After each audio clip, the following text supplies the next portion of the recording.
Je suis le docteur Jidi Abdelmeksoud, je suis chirurgien urologue à la Polyclinique du Trégor, chirurgien urologue libéral, et je suis membre du groupement professionnel de santé des Côtes de Granit Rose et référent cancérologie dans le cadre des GPS et PTS.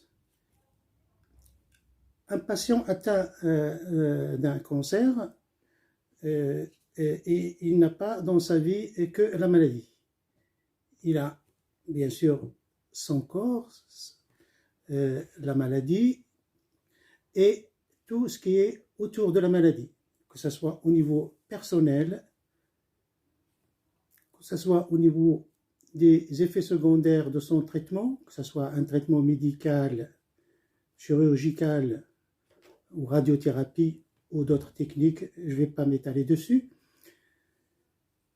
Et le côté psychologique qui est très important aussi, ainsi que le côté familial, le conjoint, les enfants et la famille en sens large du terme, côté social, professionnel, etc., etc., etc. Alors, les soins de support, ils ne consistent pas à prendre en charge le patient de point de vue médical. C'est une aide qui est apportée au patient pour pouvoir gérer tout ce qui est autour de la maladie dans le sens médical du terme. Et leur objectif, c'est quoi? L'objectif, c'est optimiser la prise en charge. Je vais seulement citer un petit peu ces soins de support sans rentrer dans les détails. Comme ce que j'avais dit tout à l'heure, c'est la prise en charge psychologique, la prise en charge physique par l'activité pour lutter contre la fatigue, pour lutter contre les effets secondaires des traitements, essentiellement de la chimiothérapie qui peut entraîner des fatigues, et les gens qui se laissent aller, il leur faut une activité sportive adaptée, tout ce qui est nutrition et diététique, ce ne sont pas des régimes, mais c'est des alimentations adaptées à leur état de santé, qui doivent être faites par des professionnels. Si tout ce qui est art-thérapie, tout ce qui est sophrologie, tout ce qui est bien sûr kinésithérapie et ostéopathie quand il le faut, pour les raideurs, pour les douleurs, pour ce genre de choses, ce sont ça les soins de support. Et ce sont des choses qui sont très intéressantes et très importantes, et pour ça on voulait un petit peu vous faire participer à cette prise en charge. Alors, comment peut-on offrir au niveau de l'association ce genre de choses-là? Notre association avait répondu à un appel à projet concernant la grande partie des soins de support qui ne sont pas pris en charge par les établissements autour, ou bien de façon ponctuelle, ou bien dans des endroits qui ne peuvent pas répondre à toute la patientèle du point de vue localisation géographique, loin, à distance, les rendez-vous sont très loin, etc. Et donc on avait répondu à cet appel à projet qui prend en charge tout ce qui est nutrition, tout ce qui est psychologie, tout ce qui est sport, avec l'accord de l'ARS qui a donné un avis favorable à notre projet.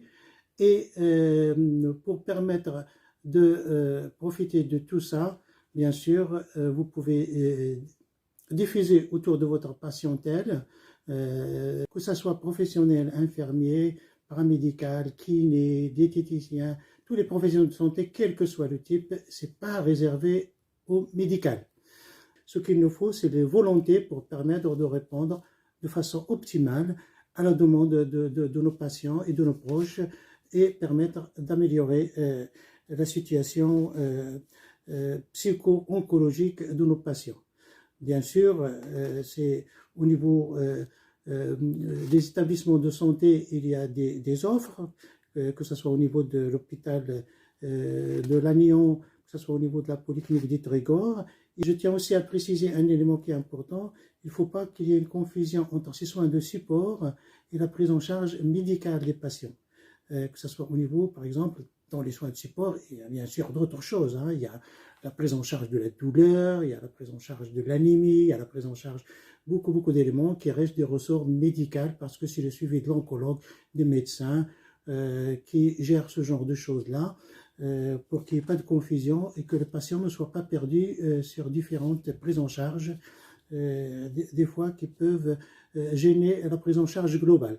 Ça, c'est très important. Bien sûr, j'oublie pas un côté qui est, on espère, peu de patients pourront en avoir accès parce que ça signifie que c'est une maladie très avancée. C'est ce qu'on appelle les soins palliatifs. Ces gens qui sont dans des états de maladie qui est très, très avancé et que ils ont besoin de traitements plutôt palliatifs, sont plus dans